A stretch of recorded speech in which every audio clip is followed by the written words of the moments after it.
Du haut de la flèche Saint-Michel, une vue imprenable sur Bordeaux, devenue le quotidien des compagnons de Saint-Jacques.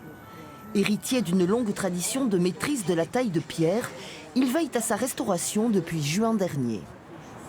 Là, on est véritablement sur une architecture du 19e siècle, qui a utilisé un type de pierre aujourd'hui qui n'est plus exploité. Donc on a le devoir d'essayer de se rapprocher déjà au terme de matériaux pierre.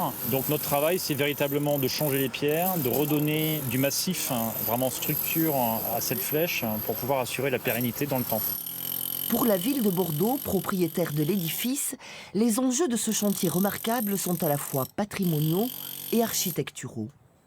On est aussi sur un vrai enjeu scientifique avec l'Université de Bordeaux et des chercheurs de Montpellier qui travaillent autant sur Notre-Dame de Paris mais qui sont venus ici pour voir comment projeter la manière dont la flèche réagit aux enjeux mécaniques, climatiques, pour être en capacité de s'assurer que les interventions que nous faisons sont bien les bonnes. Pour mener à bien ces travaux d'ampleur, 2 ans d'études préalables ont été nécessaires, car pour atteindre les 114 mètres de hauteur de la flèche, un échafaudage traditionnel n'aurait pas suffi. Il y a 700 tonnes de matériel qui sont déployés dans une charpente métallique qui supporte des échafaudages traditionnels, mais surtout c'est une installation autostable qui peut encaisser des vitesses de vent importantes sans s'appuyer sur la maçonnerie qui est fragilisée de par les fissures.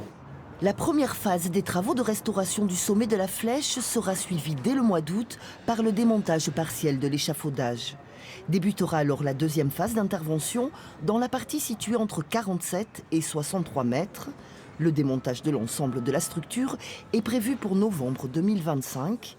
Montant total des travaux de restauration, 11,6 millions d'euros.